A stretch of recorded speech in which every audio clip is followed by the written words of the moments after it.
তা এখন 9:30 বাজে, তো ডিনার ভিডিও নিয়ে চলে এসেছি। চলুন দেখাই ডিনারে কি করেছি, কিন্তু আজকে আমি করিনি গো। পুরো রেসিপিটা ছেলে করেছে। এটা কি করেছিস বাপি? Butter chicken. এটা করেছে ও, বাটার চিকেন।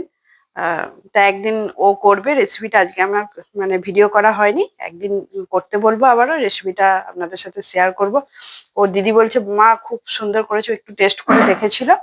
তা এটা হয়েছে 3 পিস। আর এটা হয়েছে চিকেন স্টিউ। এটা আমিই খাবো, ওরা একটু টেস্ট করে দেখবে। আমি একটু এসব থেকে একটু এখন ডিটাচ আছি, খেতে চাইছি না এসব কিছু, একদম হালকা পাতলার মধ্যেই আছি। কালকেও দেখেছেন হয়তো ওটসের ছিলা করেছিলাম। তা আজকে এই চিকেন ছিল, তো চিকেন এনেছিল, তো চিকেন স্টিউ করেছি। আর ভাতটা গরম বসিয়ে দিয়েছি, ভাত তো দিনের বেলায় করে রেখেছিলাম, এখন একটু হালকা ঠান্ডা আছে বলে ভাতটা করে রাখা যাচ্ছে। শীতকাল একটু এরপর গরমকালে এলে আর সেটাও হবে না।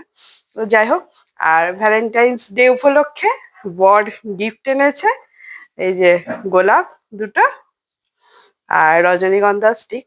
অনেকেই হয়তো মানে আমার খুব পছন্দ বলতে গেলে এই রজনীগন্ধা, ওই জন্য যে কোনো দিন, বিশেষ দিন উপলক্ষে রজনীগন্ধাটা আমার জন্য কিন্তু আনে সবসময়।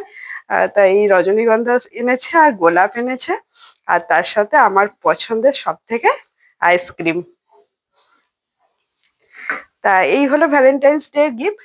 মানে গিফটটা কত দামি সেটা আমার কাছে সবসময় ম্যাটার করে না, ভালোবেসে যা হোক কিছু দিলেই, মানে যদি সেখানে 1 টাকার চকলেট হয় সেটাও আনন্দ করে দিলে, সেটাও খুব মানে আমার এটাতে মনে হয় না যে অনেক টাকার গিফট দিল বা সেটাতে ভালোবাসাটা অনেকটা বেশি বোঝায়, এটা আমার কাছে কখনোই ম্যাটার করে না।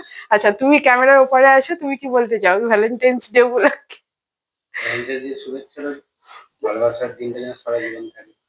Thank you. তা এই হলো এখনকার মতো, টাটা।